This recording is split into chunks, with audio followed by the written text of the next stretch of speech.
Bonjour à toutes et à tous et bienvenue pour ce 19e rendez-vous de l'espace rendez-vous simulation de l'espace ressources simulation en santé qui est un espace de partage et d'expérience et d'échange autour de la simulation en santé en région Pays de la Loire et qui est animé par Calirel Santé qui est la structure régionale d'appui à la qualité et sécurité des soins. Et donc, moi, je suis Solène Rive, chargée de mission à Calirel Santé. Et j'anime notamment parmi mes missions cet espace d'échange autour de la simulation. Et comme vous avez pu le voir donc aujourd'hui, on se réunit pour parler de simulation in situ. Donc, on est ensemble pour 1 heure jusqu'à 14h30. Et donc, je disais pour parler de simulation in situ, donc qui consiste à former, qui est une méthode pédagogique qui consiste à former les professionnels par la simulation en santé, mais dans leur environnement de travail. Et nous allons voir que la simulation in situ a ses spécificités, ses nombreux bénéfices, mais aussi des points d'attention et de vigilance qui sont importants de connaître pour les centres de simulation qui voudraient développer la simulation in situ ou qui en font déjà. Et puis également pour les établissements de santé et médico-sociaux qui veulent former leurs professionnels. Et donc pour nous parler de ce sujet, nous accueillons aujourd'hui le professeur Bruno Debien. Un grand merci d'être parmi nous. Avec Euh, plaisir. donc, euh, qui est professeur Debien, qui est professeur en anesthésie, réanimation et en médecine d'urgence, et qui a piloté le groupe de travail sur la simulation in situ dans le cadre de la mise à jour du guide de bonne pratique en matière de simulation en santé de la Haute Autorité de Santé. Et puis, vous dirigez également Emergencing, qui est un centre de formation qui propose justement des formations à l'urgence qui utilisent cette méthode pédagogique de la simulation in situ. Donc, avant de vous donner la parole, juste pour rappeler aux participants qu'après l'intervention, il y aura bien sûr un temps de questions-réponses. Mais d'ores et déjà, si vous souhaitez utiliser le chat pour poser vos questions, n'hésitez pas. Et puis, on pourra les reprendre par la suite. Donc encore une fois, un grand merci à vous, professeur Debien, et puis je vous laisse la parole. Eh bien, écoutez, grand merci à vous pour cette invitation. Merci au professeur Jean-Claude Grandry, merci à Calirel.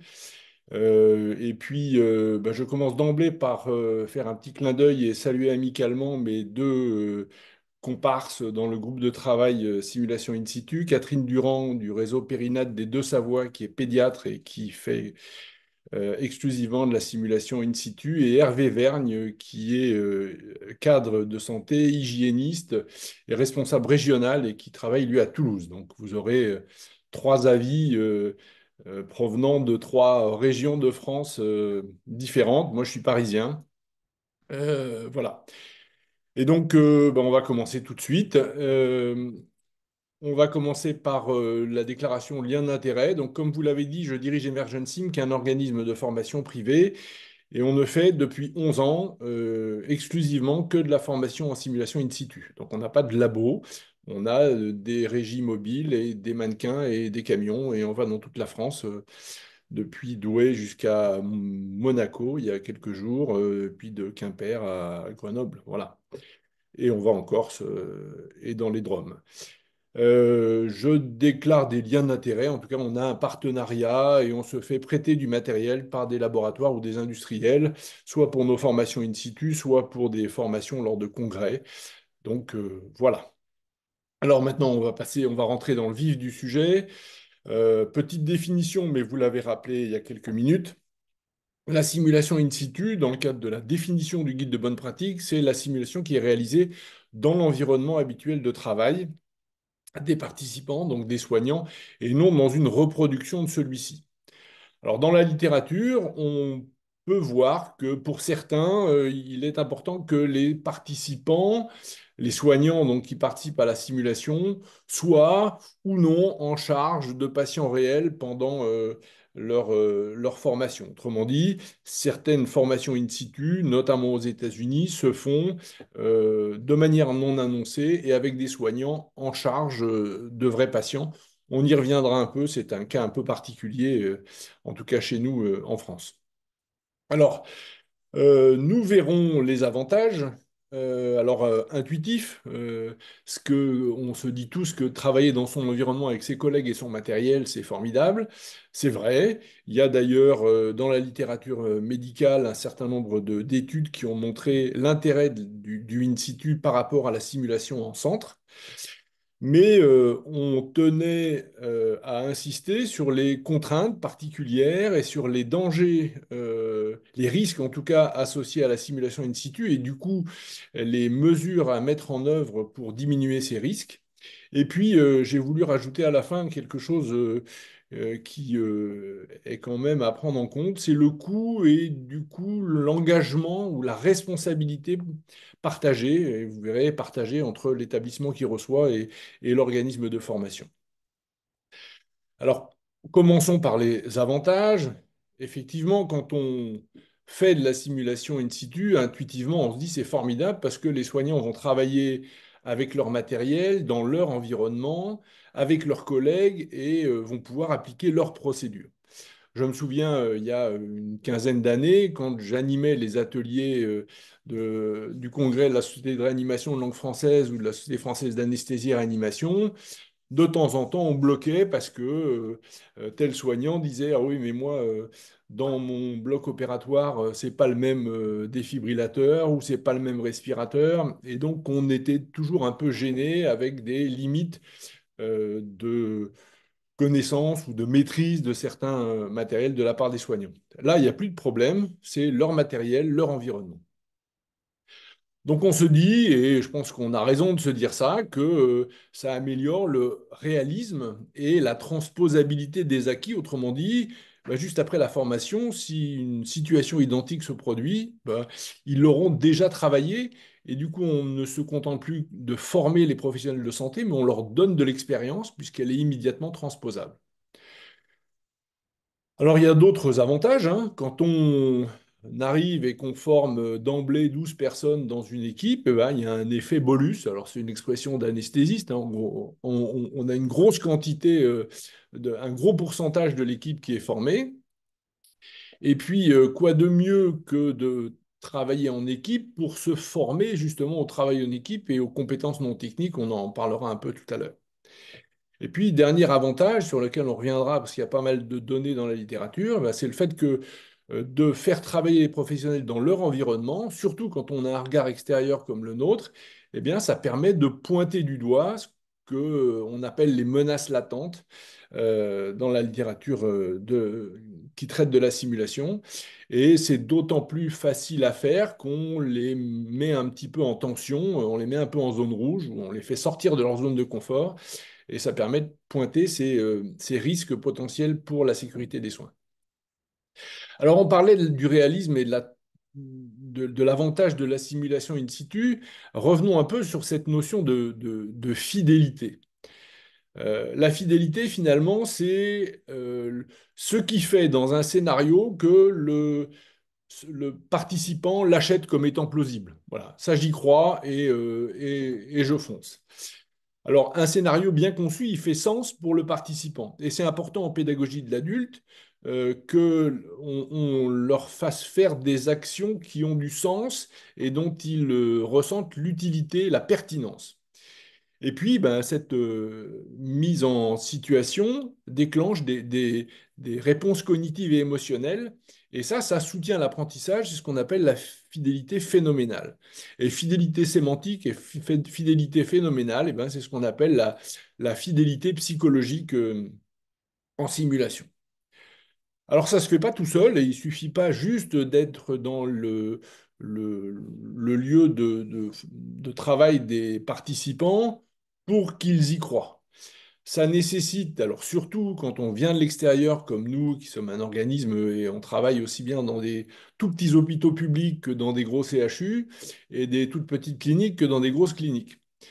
Eh bien, pour arriver à ce que les participants ressentent une fidélité satisfaisante, eh bien, il faut faire une enquête préalable. Ça veut dire que en amont de la formation, on se renseigne auprès des responsables du service sur, par exemple, la présence des soignants le jour et la nuit, la possibilité de renfort. En salle de naissance, par exemple, est-ce que les sages-femmes qui sont ensuite de couche peuvent venir donner un coup de main en salle de naissance? C'est la disponibilité en produits sanguins, c'est l'existence de protocoles locaux et la possibilité pour nous de les avoir en amont. C'est le type de recrutement de patients, l'activité chirurgicale au bloc opératoire, etc. Et c'est avec ça qu'on va pouvoir créer une fidélité psychologique et éviter que, au moment du débriefing, les soignants nous disent ah bah ouais mais non mais nous de toute façon c'est pas ça, ou quand on demande une radio on l'a pas aussi vite, ou quand on demande du sang bah, il faut qu'on appelle un coursier. Ça, même si on leur parle de contrat de fiction, si on ne les met pas en situation réaliste, eh ben, ils nous disent ça, moi, j'achète pas, c'est pas comme ça que ça se passe chez moi.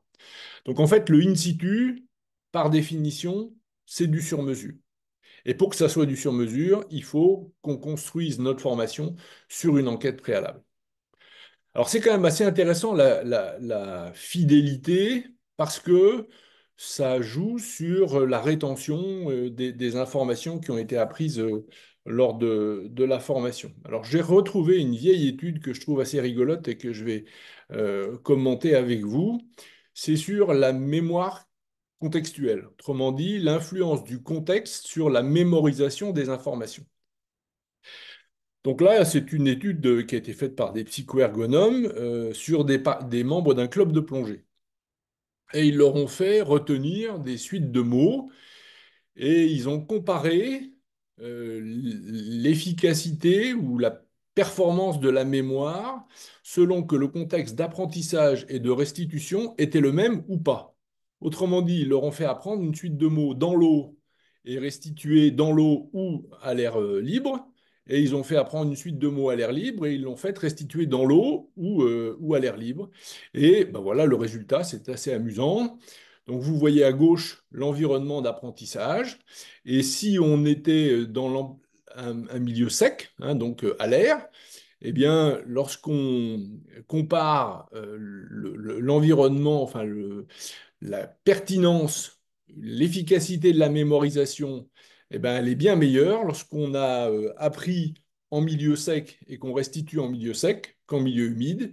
Et réciproquement, lorsqu'on a appris en milieu humide, eh bien, on le restitue de manière plus fiable en milieu humide qu'en milieu sec. Voilà. Bon, c'est un petit clin d'œil. Je ne suis pas sûr que ça soit totalement extraposable à- au contexte professionnel des professionnels de santé, mais en tout cas, il y a l'influence d'un contexte dans la qualité de l'apprentissage. Alors maintenant, on va aller sur des études un peu plus récentes euh, et on va voir ce qui a été démontré sur la simulation in situ comparativement à la simulation en centre. Alors, première étude sur des savoir-faire, des compétences non techniques, donc le travail en équipe, sur les urgences pédiatriques, en comparant la vraie vie, la simulation en centre et la simulation in situ.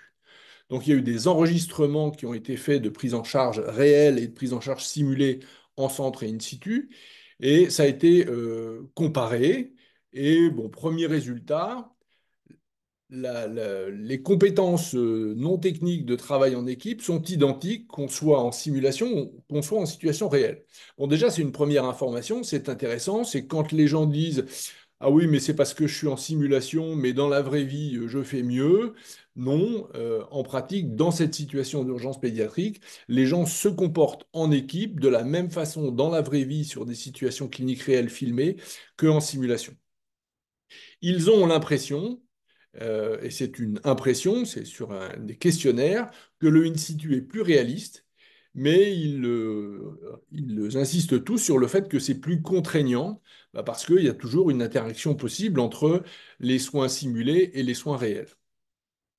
Et puis, autre élément intéressant, c'est que les participants qui font du in situ bah, sont plus enthousiastes à recommencer les simulations. Ils veulent plus de simulations, ils veulent des scénarios plus longs et ils veulent des débriefings plus longs. Et pourquoi ils veulent des débriefings plus longs? Bah, parce que ces débriefings ont un impact direct dans leur vie réelle de soignant. Ça répond vraiment à des questions qui se posent au quotidien.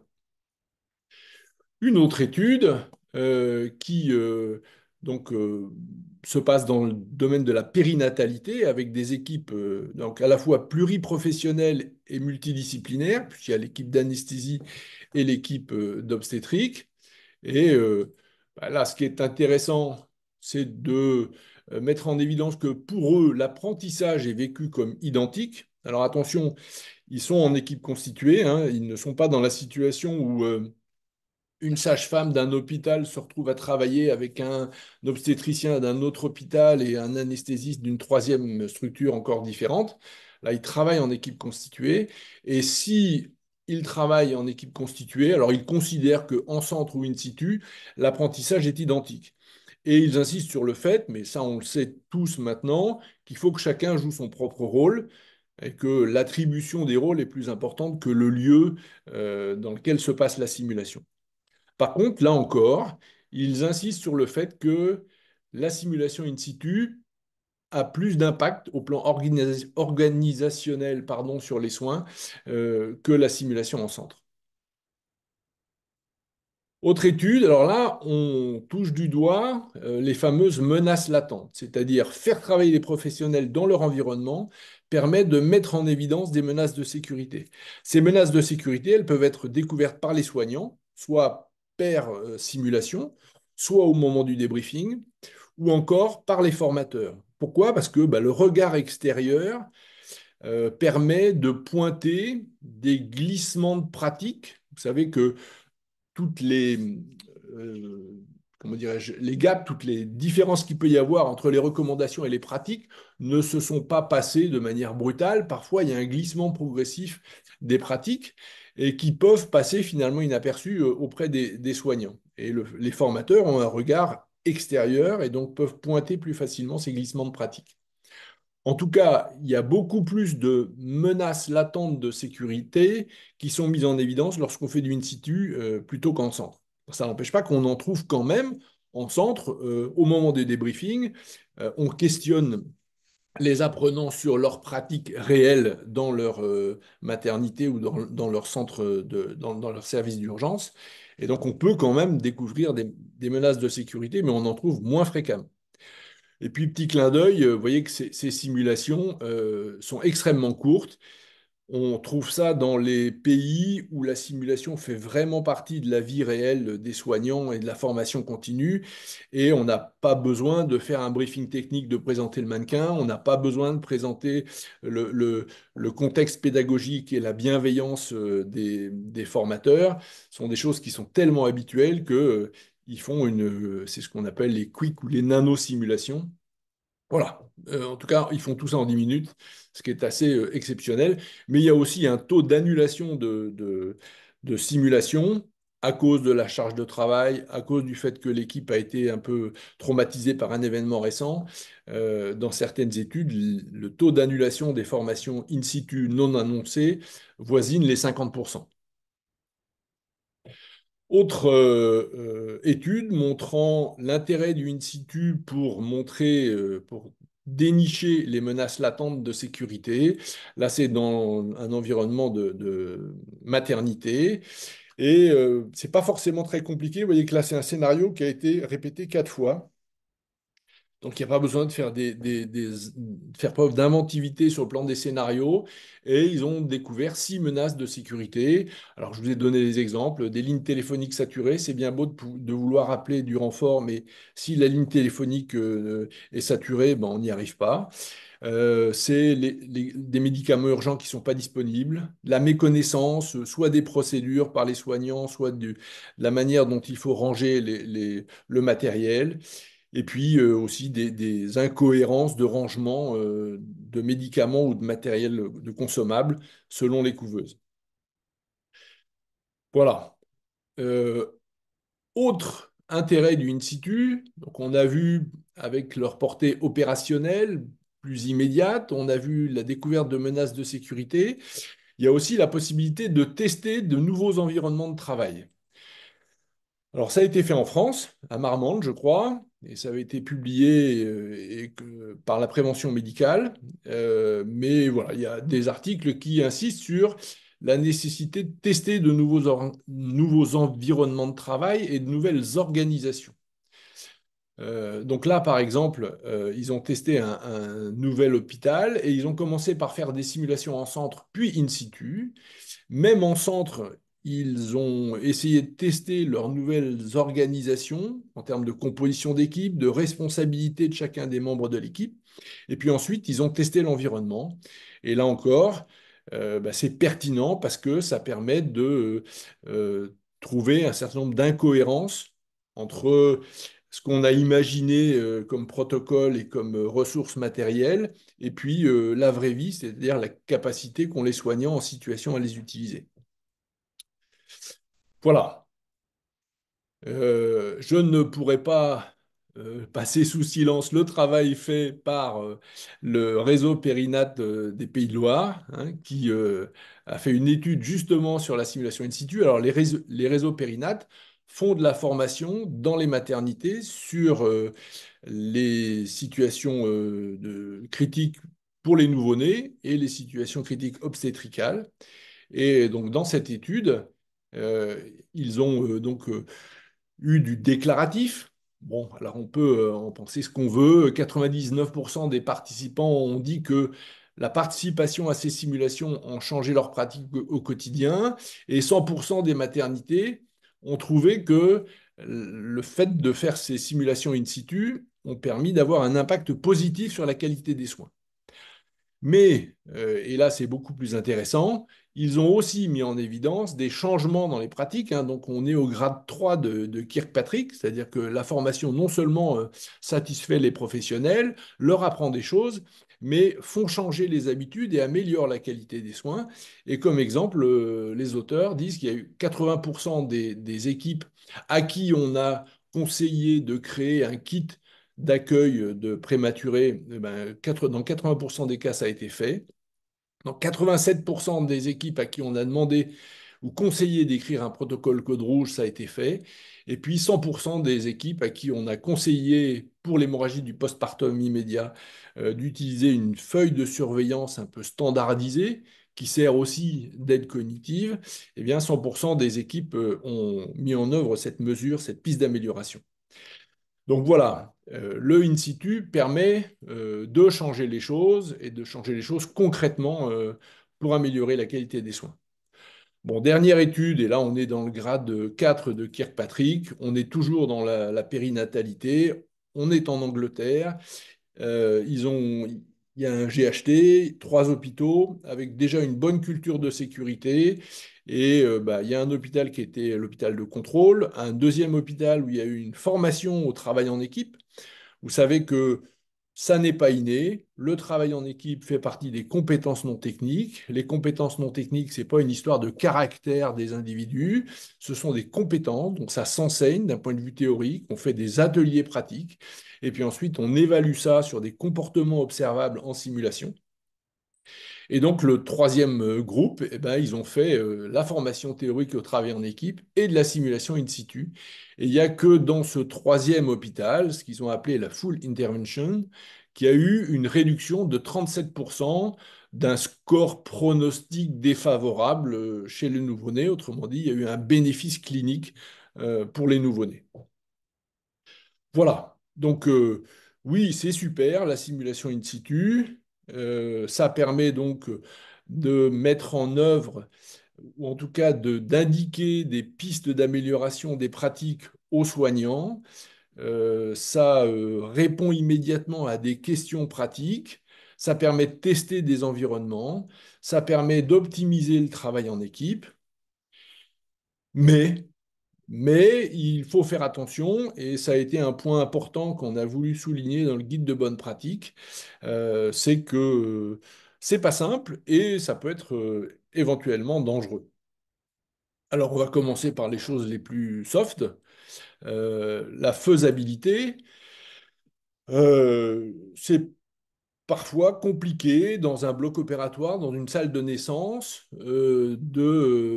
d'aller de la salle où va se passer la simulation. Donc ça peut être une salle d'opération, une salle de naissance, la salle de réa bébé, et puis on va dans d'autres endroits, une chambre de réanimation, un soin intensif cardiologique, etc.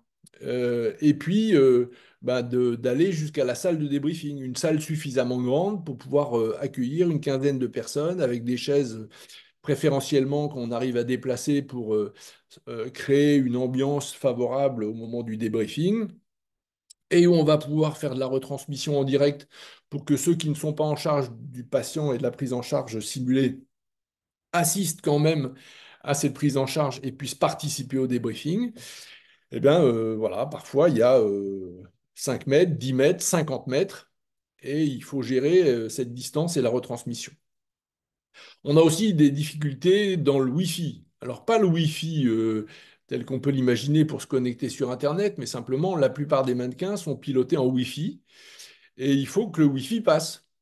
Et c'est un problème de distance entre l'endroit où on va mettre celui qu'on appelle le pilote. Chez nous, on n'appelle pas le technicien, on appelle le pilote, puisque c'est un soignant et qu'il est formateur entre le pilote et le mannequin. Et ça dépend des configurations des locaux, mais c'est pas toujours simple, notamment en imagerie médicale où les murs et les portes sont plombés, ou dans des endroits où il y a plein d'appareils qui sont pilotés en Wi-Fi et il y a une saturation et on peut perdre le signal. Une autre difficulté, puisqu'on fait du in situ, le mannequin, il est dans une vraie salle d'opération ou une vraie salle de naissance en maternité ou sur une vraie table de réa bébé dans la salle de réa bébé ou dans une vraie chambre de réanimation, que sais-je, ou dans un vrai déchocage, donc une salle d'accueil des urgences vitales. Et il faut envisager la possibilité, ou en tout cas, il faut gérer cette possibilité d'indisponibilité des locaux. Pardon, je reviens en arrière. Il faut donc gérer l'accessibilité des zones stériles, hein, les services les blocs opératoires et le service des brûlés, et puis l'entrée des véhicules, parce que quand on arrive, on a 5 mètres cubes de matériel. Voilà. Donc il faut que le camion puisse s'approcher relativement près de la structure où on va faire la formation. Alors, face à ces difficultés, je vous propose un certain nombre de solutions quand même. Euh, La plus simple, c'est la visite de faisabilité. Bon, c'est pas toujours possible. Quand on va à Bastia, Ajaccio ou Monaco ou encore plus loin, on n'arrive pas toujours à faire une visite de faisabilité en amont. Et donc, on essaie d'obtenir des plans et de faire un point téléphonique avec les responsables de la structure pour essayer d'anticiper sur l'endroit où on va pouvoir mettre la salle de débriefing, par exemple. Le deuxième point, c'est que l'installation, même si on a gagné en simplicité et en temps d'installation, il faut quand même installer 3 caméras, un micro, une régie où il y aura le pilote, et puis ensuite une salle de débriefing où il y aura la retransmission en direct.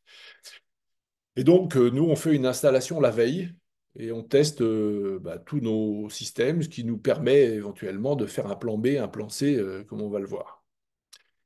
Dans certains établissements ou des structures en ville, puisqu'on va aussi dans des centres d'imagerie, dans des gros cabinets dentaires, euh, des centres de médecine nucléaire, eh bien, ou des cabinets de groupe, on peut faire les formations le week-end.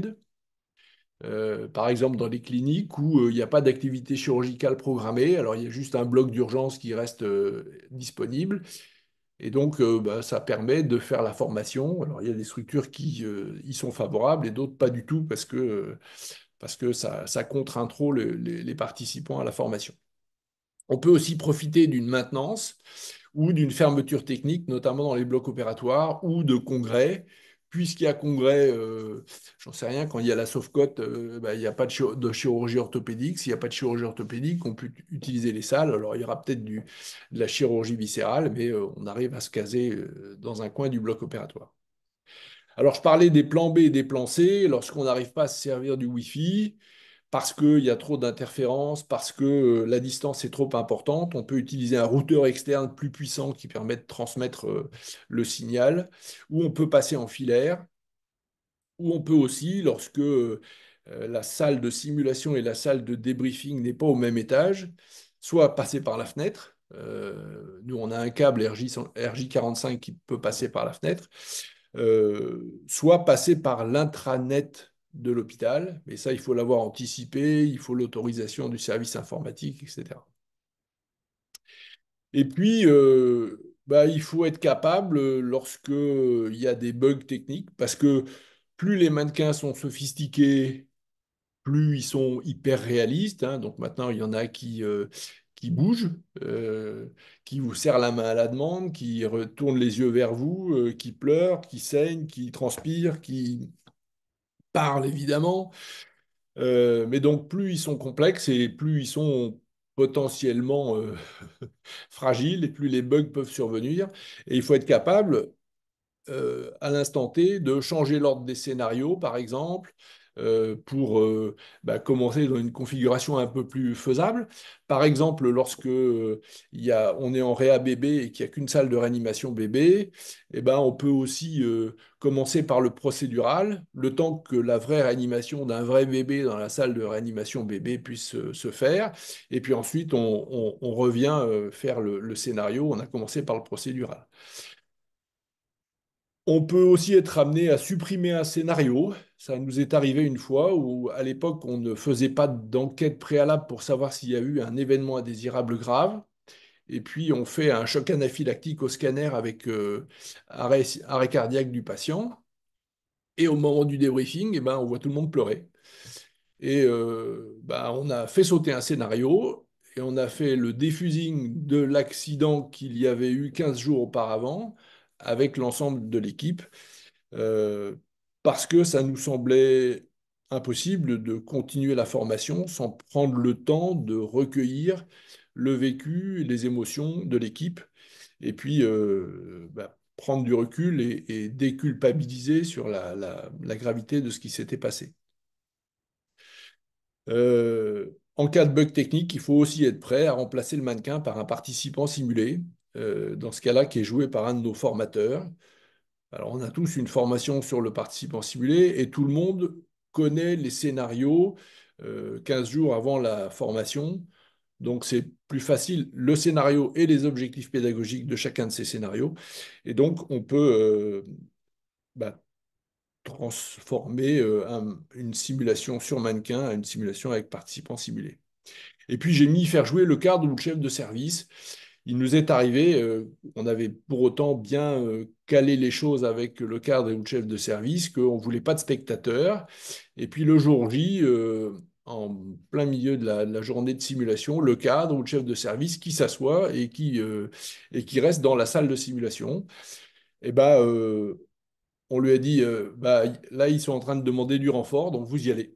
Et puis finalement, le ou la cadre et le ou la chef de service se sont retrouvés obligés de jouer leur rôle, c'est-à-dire, mais de participer à la simulation, ce qui du coup les a fait passer du rôle de spectateur un peu suspect à un rôle de participant à la journée de simulation.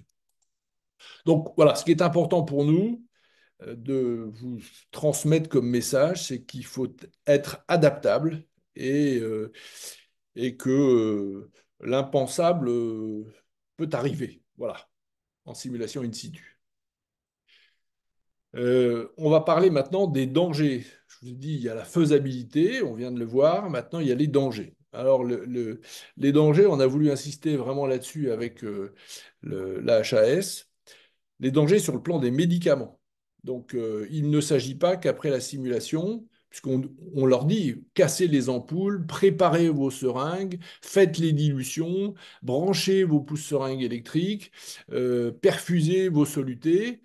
Bah, s'il n'y a que deux ampoules de 5 mg d'adrénaline dans le chariot d'urgence et qu'il n'y en a pas, et qu'on fait une formation le vendredi après-midi, eh ben, il ne s'agit pas que pendant tout le week-end, il y ait une pénurie d'adrénaline dans le service. Donc il faut vraiment, en amont, faire le listing des médicaments qui vont être utilisés et le transmettre au cadre et aux responsables du service. Il faut briefer l'équipe qui est en charge des vrais patients, ou des soins réels. Et on fait ça en tout début de journée de formation et en milieu de journée lorsque les équipes ne sont pas en 12 heures. Ça a plein d'effets. D'abord, de nous présenter, d'adoucir parfois la rancœur de ceux qui n'ont pas été choisis pour participer à la formation en simulation, qu'auraient bien aimé y être, mais qui se retrouvent à travailler. Et puis, ça permet de leur expliquer encore et encore qu'ils sont prioritaires sur la disponibilité des médicaments. Il faut avoir réfléchi en amont à la remise en état du chariot d'urgence. Il faut que ça soit écrit dans le cadre de la contractualisation écrite, hein. Ça, c'est un élément, un clignotant rouge du nouveau guide de bonne pratique. Et puis, il ne faut pas utiliser de médicaments factices. Soit ce sont des vrais médicaments, soit c'est du sérum Phi avec une petite ampoule dessus marquée, je sais pas, adrénaline. Enfin, c'est encore pas tellement le bon exemple parce que l'adrénaline, c'est pas un médicament qui coûte cher. Voilà. Et alors, attention pour les médicaments coûteux.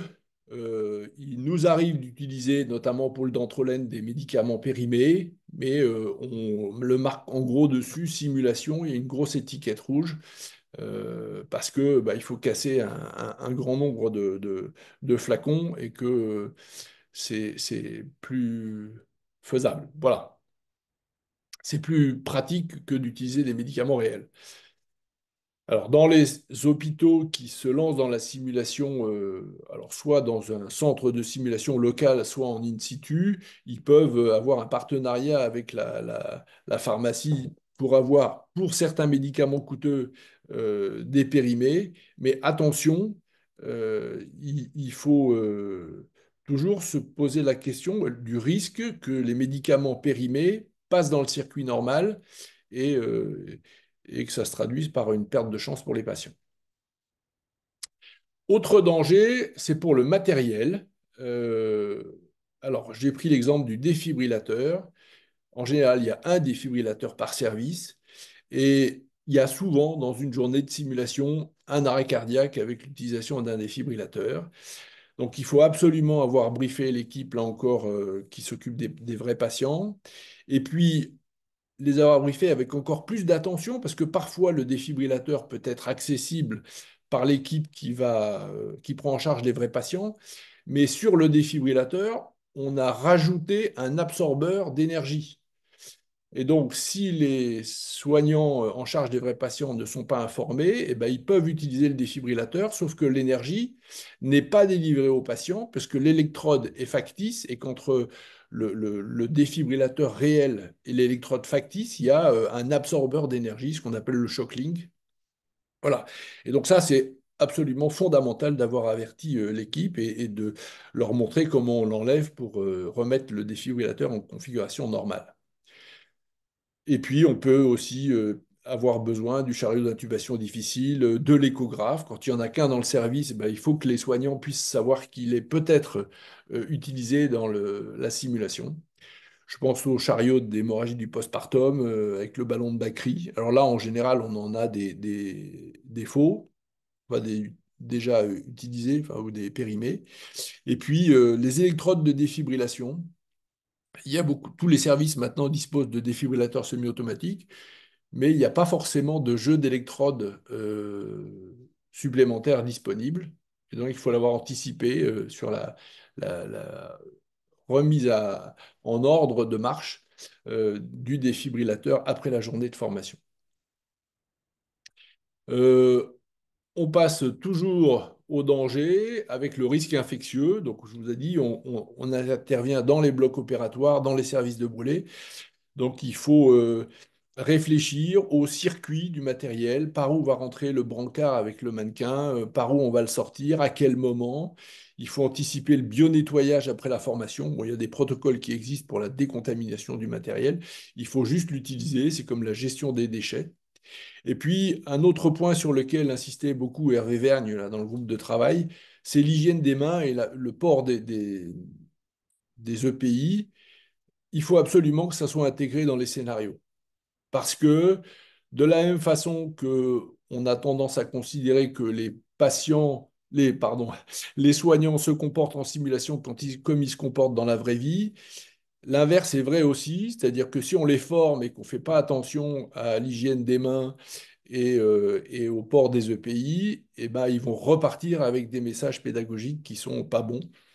Donc, il faut absolument intégrer, et on leur dit, si vous avez un cathé à poser, vous allez vous laver les mains, vous mettez une casaque, vous mettez un calot, vous mettez des masques, vous faites votre champ opératoire avec vous simulez, donc vous ne mettez pas un antiseptique coloré.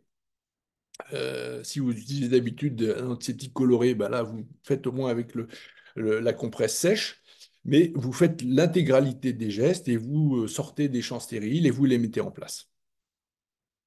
Voilà. Euh, Autre risque, c'est que ça génère du stress. Alors, ça génère chez les soignants, c'est un peu fait exprès, que ça en génère chez les patients et les familles. Et donc, on briefe l'équipe en fonction. On va dans la salle d'attente s'il y a des familles qui attendent pour des visites. Et puis, on met en place des affiches.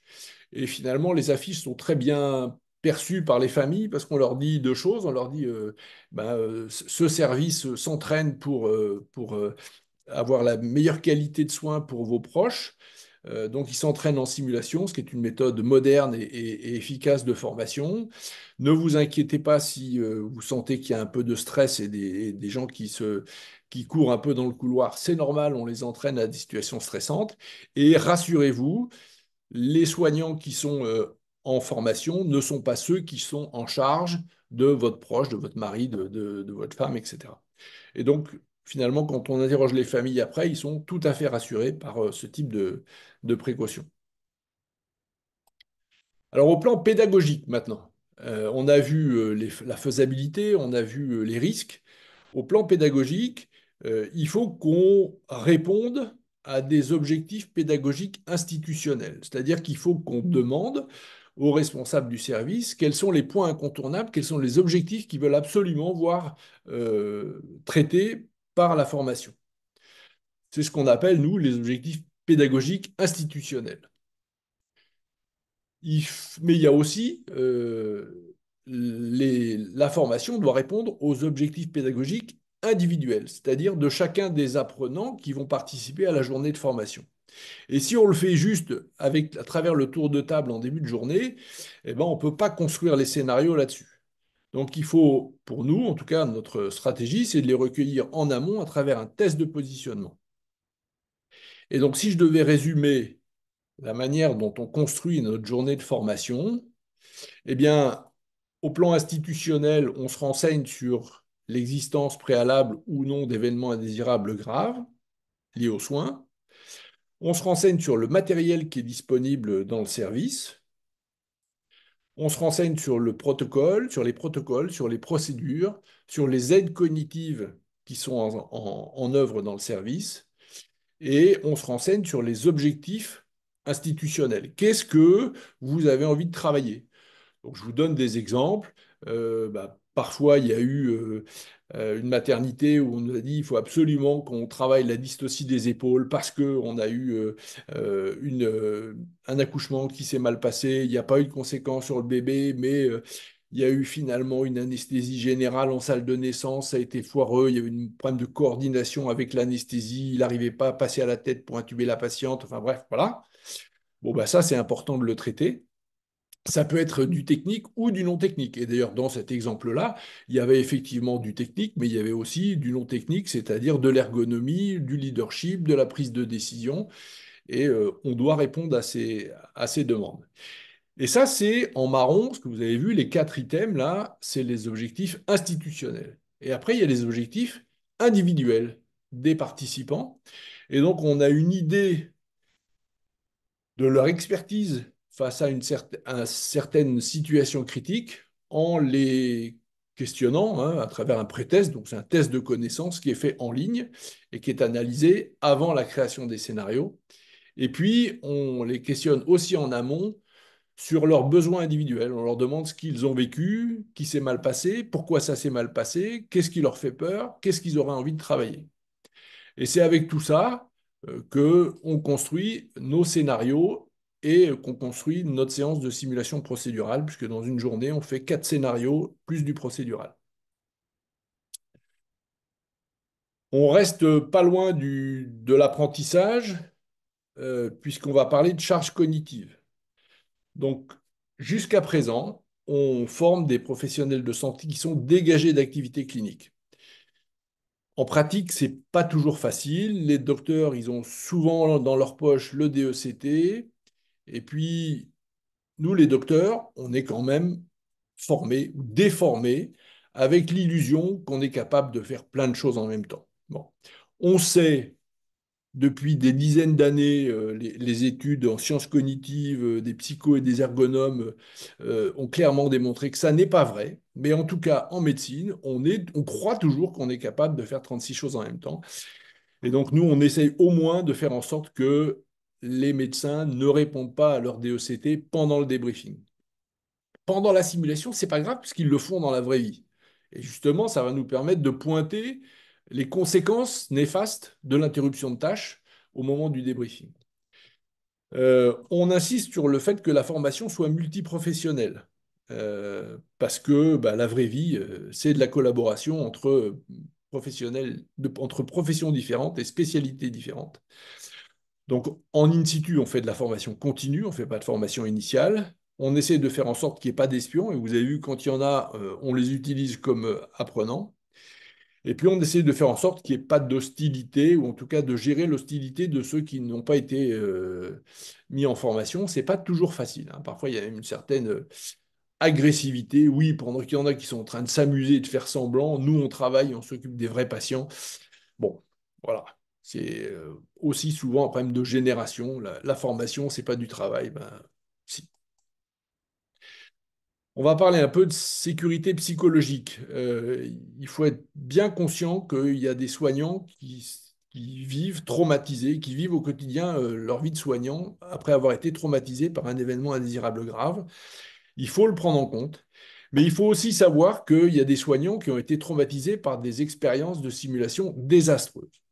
Donc, nous, on est gentils, mais tous les formateurs en simulation ne sont pas gentils. Et j'ai vu des soignants sur le premier tour de table d'une journée éclater en sanglots parce qu'ils se souvenaient d'avoir été brimés, humiliés lors de séances de simulation avec des scénarios trop difficiles ou des débriefings qui n'étaient pas des débriefings, qui étaient juste des procès à charge. Enfin, voilà. Donc, il faut prendre en compte cette souffrance potentielle de certains soignants, seconde victime d'un événement indésirable grave ou seconde victime de la simulation. Ils n'ont pas tous choisi d'être là, hein, donc il faut aussi gérer ça. Leur dire que le stop est possible, si notamment ça leur fait revivre des situations douloureuses.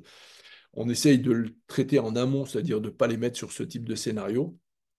Et puis, évidemment que c'est important de faire un bon pré-briefing ou un bon briefing de journée, mais ça ne suffit pas. Si on leur dit on va être bienveillant, on est des collègues, on va être confraternel, on sait tous ce que c'est, on sait tous qu'on n'est pas toujours hyper performant dans nos soins, ça nous arrive à tous.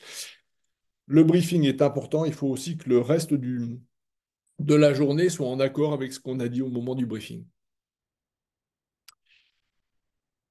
Un petit mot sur les compétences non techniques. Vous savez que c'est la moitié à 2 tiers des causes d'événements indésirables graves sont liées à des défauts sur les compétences non techniques, hein. Le travail en équipe, la prise de décision, la conscience de la situation, la collaboration, etc. C'est donc évidemment des points clés des débriefings. C'est donc important que les soignants soient en équipe, puisque finalement, ça fait partie des compétences qu'on cherche à évaluer en formation. Et pour nous, il est important de donner l'exemple. Et donc, à Emergency, il y a des paramédicaux qui débriefent des docteurs. Ça ne pose aucun problème. Parce que d'abord, sur le plan technique, sur le cas particulier du scénario, bah, ils sont au taquet, ils sont au courant des dernières recommandations, voilà. Mais surtout, c'est que l'intérêt de faire de la simulation multiprofessionnelle in situ, c'est quand même de travailler les compétences non techniques. Et là, bon, on ne peut pas dire que les docteurs soient spécialement euh, plus avancés que les paramédicaux. Globalement, les compétences non techniques ne sont pas ou très très peu enseignées. Et donc, et puis, Donc voilà, les paramédicaux peuvent débriefer des docteurs et ça renforce l'idée du oser dire dans l'équipe, qui est un élément important sur le plan du travail en équipe qu'on essaye de transmettre pendant nos formations. Donc on fait de la formation et on essaye d'être exemplaire. Par exemple, lorsqu'on fait le briefing de la journée, eh bien, on a une aide cognitive sous la forme d'un PowerPoint ou sous la forme d'un papier plastifié pour le briefing technique. Euh, et on leur montre, on leur dit, ben, moi je connais le mannequin, je sais comment il faut que je vous le présente, mais j'ai quand même mon aide cognitive qui va me permettre d'être sûr de ne rien oublier et de penser à tout me présenter. Voilà, donc c'est quand même important. C'est très important quand on arrive à faire participer le ou la chef de service à la journée de formation, euh, parce que bah, ça donne l'exemple. Ça montre que tout le monde a besoin de s'entraîner, que faire de la simulation, ça ne veut pas dire qu'on a encore, enfin, on a toujours des choses à apprendre et qu'on est mauvais, ça veut juste dire qu'on a envie d'être encore meilleur. Et je prends souvent l'exemple des orchestres, un orchestre symphonique avec des musiciens qui sont recrutés sur concours et qui connaissent leur partition, eh ben, ça ne les empêche pas de répéter et dans la répétition, le chef d'orchestre est présent. Et puis, le fait de faire du multiprofessionnel, ça permet aussi de mettre en évidence les tensions ou bah, les gradients hiérarchiques trop importants dans les équipes. Alors, bien sûr, ça nécessite d'avoir des formateurs expérimentés et d'être capable de gérer des débriefings difficiles. Mais finalement, quand on a réalisé qu'on n'est pas là pour donner des leçons aux équipes, mais simplement être des catalyseurs de la réflexion collective, on crée les conditions d'un entraînement en équipe. Et ensuite, on les fait réfléchir. On n'est pas là pour leur dire ce que vous faites, c'est pas bien, c'est comme ça qu'il faudrait faire, mais on les fait réfléchir ensemble à comment vous pourriez faire encore mieux la fois prochaine. Bon, et puis j'insiste sur un point qui me paraît important. Vous allez voir, c'est un petit clin d'œil. Ça coûte cher la simulation in situ. Donc, il ne faut pas le faire n'importe comment. Pourquoi ça coûte cher? Parce qu'on met 3 formateurs pour 12 apprenants. C'est bien moins cher de mettre un docteur avec un PowerPoint pour 50 personnes dans un amphi. Ça coûte cher parce que les mannequins coûtent cher. Un mannequin de simulation haute fidélité, haute technologie, ça coûte avec la maintenance, entre 50 000 et 120 000 euros. Une régie audio-vidéo, ça coûte entre 15 et 30 000 euros. Et puis ça casse en plus parce qu'on l'installe, on désinstalle, on installe, on désinstalle. Et puis les consommables coûtent à la structure qui nous fait intervenir, hein. Ils cassent des ampoules, ils claquent des solités de perfusion.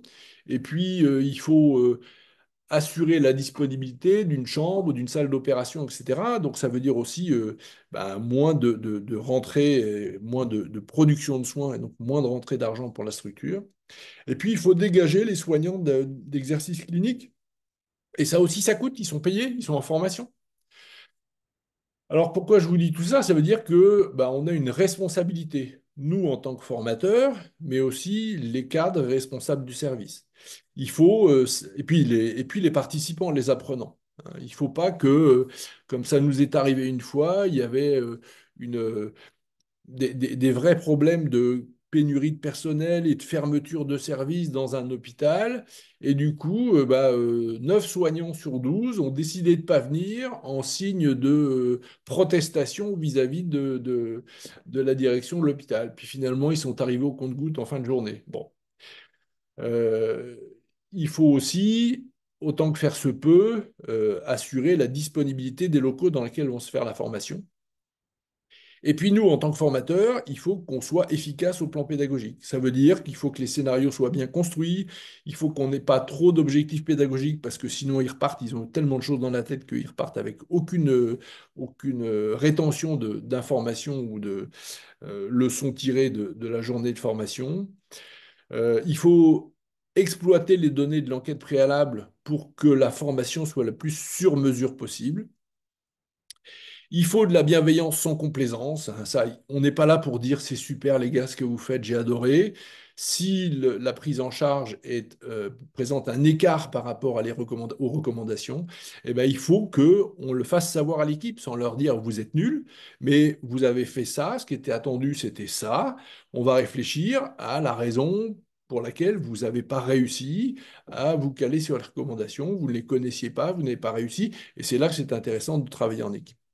Et puis, à la fin, on doit rendre une fiche d'aide à la progression d'équipe, c'est-à-dire leur permettre d'avoir un retour et des pistes de progression pour la suite.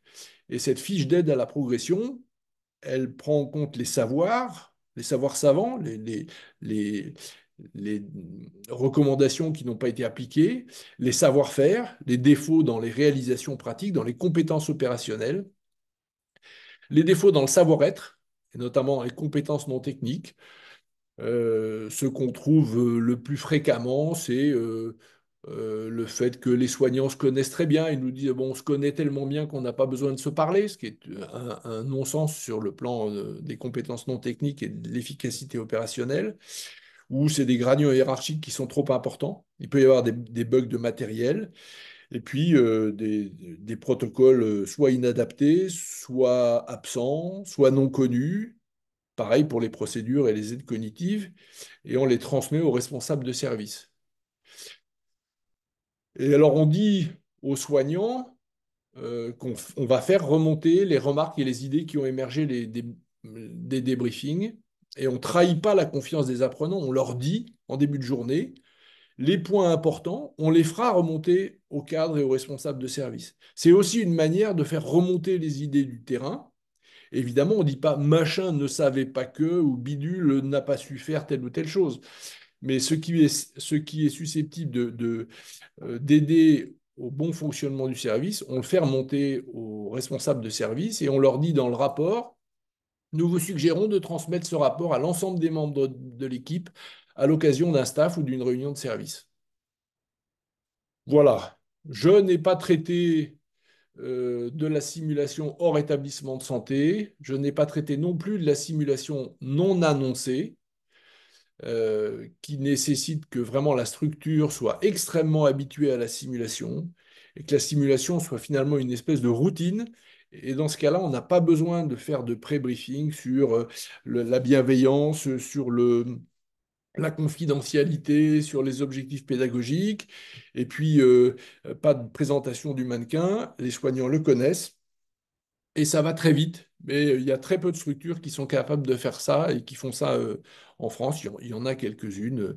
Euh, voilà. Et puis, je n'ai pas parlé non plus de la simulation just in time, qui pourrait être expliquée comme étant, quand on a un délai entre la prise en charge de la situation critique et puis son annonce, et ben, avant que le vrai patient n'arrive, on peut travailler retravailler un certain nombre de gestes avant que la vraie vie n'arrive.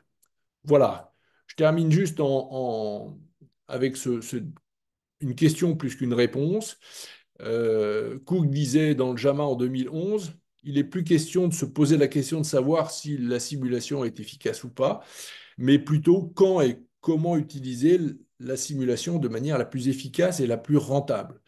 La simulation ne couvre pas l'ensemble des techniques utilisables pour améliorer la qualité des soins. On peut faire des apports cognitifs, on peut faire du procédural, on peut utiliser la réalité virtuelle.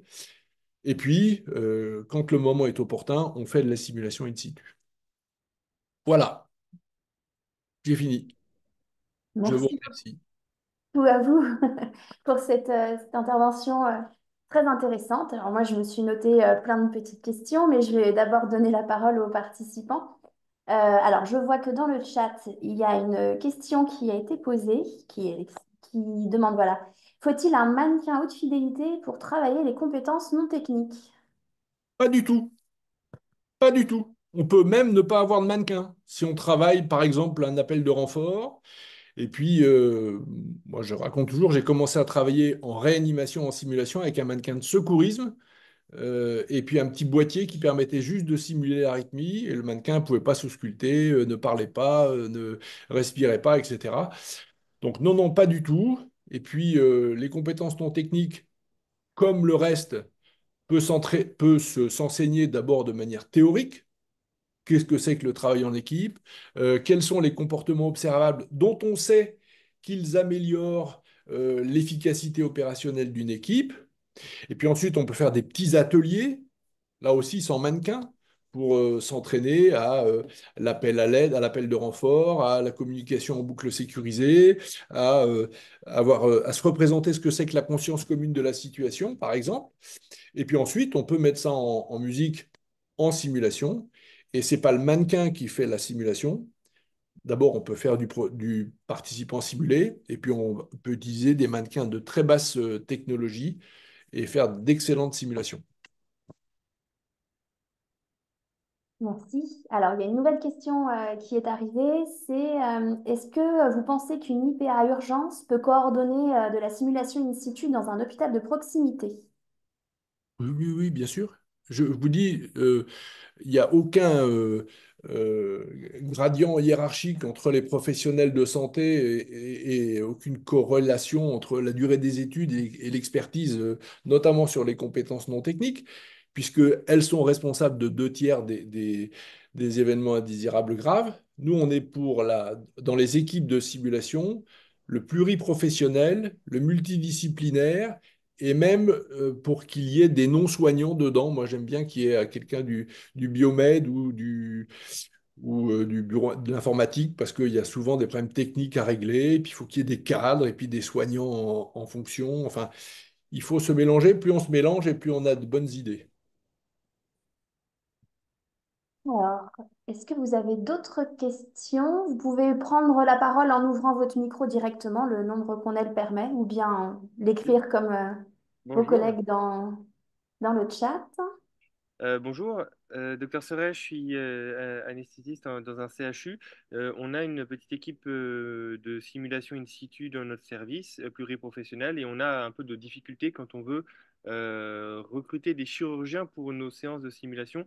Et notamment, on se pose toujours la question quand on prépare nos journées et qu'on sait qu'on va avoir un chirurgien, comment faire pour améliorer la fidélité de nos scénarios avec ces chirurgiens qui finalement, eux, n'ont pas grand-chose à faire. On a un mannequin à moyenne fidélité qui nous suffit largement d'un point de vue anesthésie, mais d'un point de vue chirurgical, on est souvent un peu limité. Alors, la dernière fois, c'était une boîte en carton avec une pâte à tarte dessus pour qu'ils puissent inciser. Ça reste assez limité dans ce qu'on peut leur faire faire. Donc, voilà, je ne sais pas si vous avez des façons de faire simples et sans moyens particuliers pour les faire participer facilement. Alors, c'est effectivement un vrai problème. En tout cas, de les saturer au plan cognitif ou de les mettre en situation où ils vont devoir subir une interruption de tâche. Donc, c'est effectivement un peu compliqué. Alors, il y a la possibilité de les sensibiliser lorsque, ils sont en train de se laver les mains ou de s'installer, hein, de champer, par exemple. Où là, si on déclenche un événement à ce moment-là, on peut réfléchir avec eux sur ce qui a pu leur permettre de prendre la décision d'arrêter, de se déstériliser, de se renseigner auprès de l'anesthésiste pour savoir ce qui était en train de se passer. Il y a la possibilité, on l'a fait de temps en temps, ça peut marcher, mais c'est hors vie réelle, c'est de leur faire faire du calcul mental ou un travail intellectuel, de compter en décroissant de 100 à 0, en enlevant 7 7 par 7 par 7 à chaque fois. Euh, on peut les faire travailler aussi sur l'interruption de tâches. Ça, c'est assez intéressant. Autrement dit, ils sont en train de faire quelque chose pas très important et puis ils sont interrompus au téléphone. Voilà. Et c'est vrai que c'est pas toujours simple de faire en sorte que le, la simulation intéresse autant l'anesthésiste que le chirurgien sur le plan technique. En fait, la vraie solution, c'est de concevoir des scénarios quasiment uniquement centrés sur le non technique. Et à ce moment-là, on arrive à les attraper assez facilement. Ok, merci beaucoup. Je vous en prie. Il y a d'autres questions. L'interruption de tâche, par exemple, hein, je reviens là-dessus, c'est vraiment quelque chose qu'il faut absolument travailler au bloc opératoire. Il y a des recommandations de la Haute Autorité de Santé là-dessus. Et typiquement, eux, ils baignent là-dedans depuis qu'ils sont tout petits. Nous aussi, d'ailleurs, en anesthésie. Et, euh, et là, faire un scénario sur l'interruption de tâche, c'est risque et vraiment travailler euh, sur les bonnes pratiques au moment du débriefing, c'est extrêmement intéressant. Alors, une autre question. Bon, bah moi j'en ai une du coup.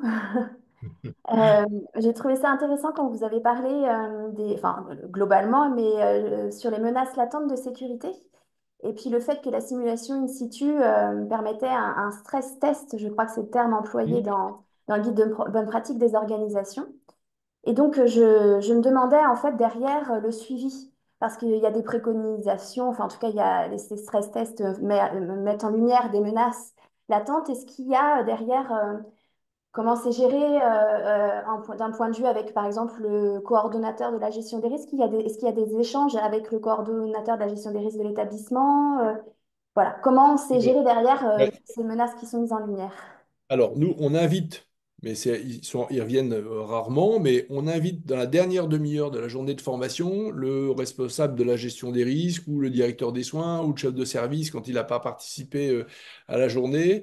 Et là, les 30 dernières minutes, c'est commencer à anticiper pour nous sur la fiche de rédaction, sur la rédaction, pardon, de la fiche d'aide à la progression d'équipe. Donc, c'est là qu'on refait un peu le point avec l'équipe d'apprenants sur toutes les, les bonnes décisions qu'on a prises pour l'avenir. Ensuite, nous, on envoie le rapport. Le rapport, il est rédigé dans un deuxième temps.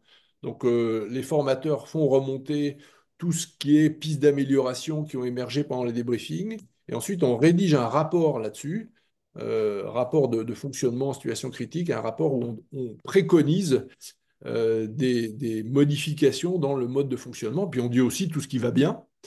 Et ça, on l'envoie aux responsables de service et aux cadres et on leur demande de partager ça avec le gestionnaire des risques et avec l'ensemble de l'équipe.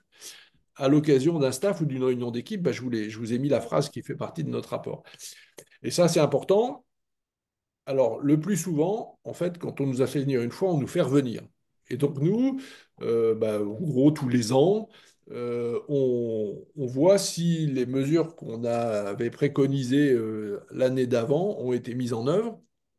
Et à ce moment-là, assez souvent, on arrive à vraiment suivre la progression des équipes.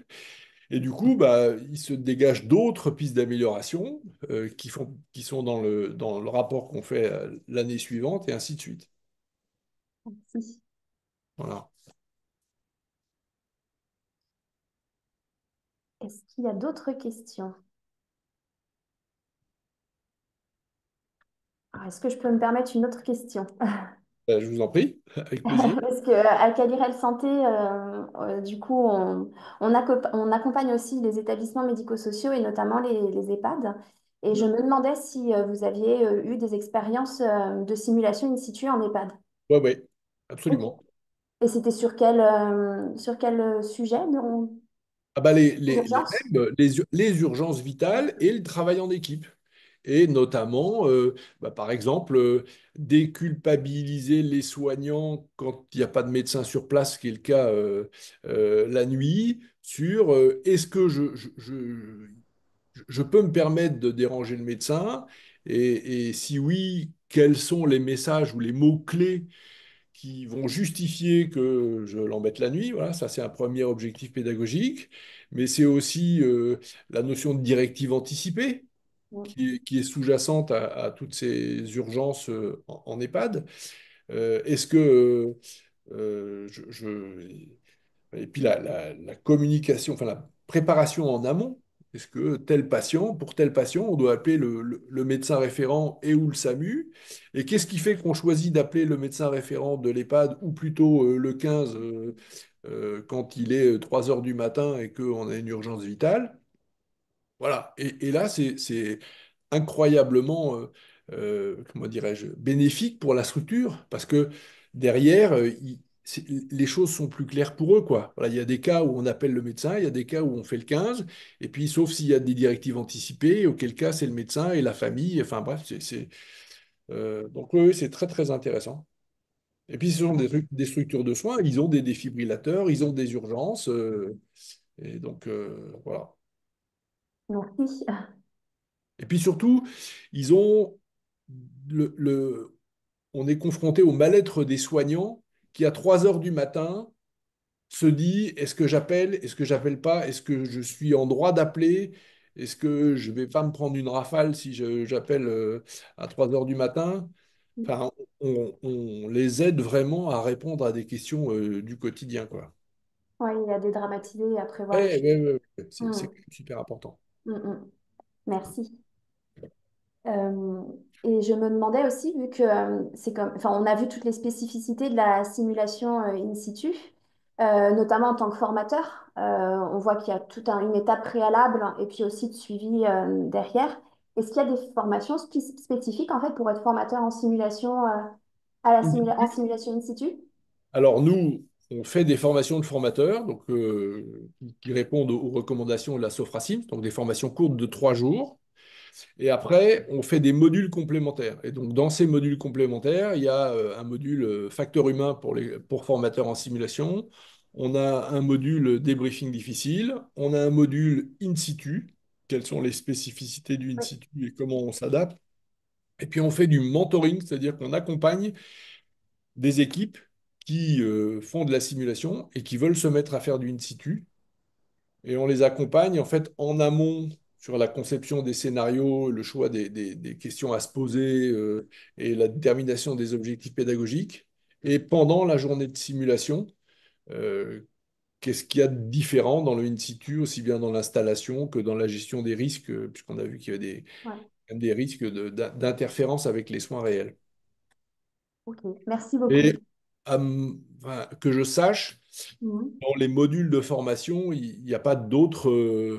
On est un peu Oui. les seuls à faire un focus, un module spécifique sur le in situ. Mhm. Ok, d'accord. Eh bien, merci à vous. Alors, on a débordé un petit peu du temps, mais c'était quand même important, c'est pas grave, c'était important d'avoir un peu de cet échange de questions-réponses vis-à-vis de votre intervention. Donc, ben, un grand merci à vous, professeur Debien. Avec plaisir. Et puis, l'espace ressources simulation en santé, en tout cas, vous donne rendez-vous le 19 décembre prochain pour le prochain rendez-vous simulation. Et puis, on vous souhaite à tous une bonne journée. Merci Au beaucoup. revoir, merci. Merci pour l'invitation. Au Avec revoir. plaisir. Au revoir.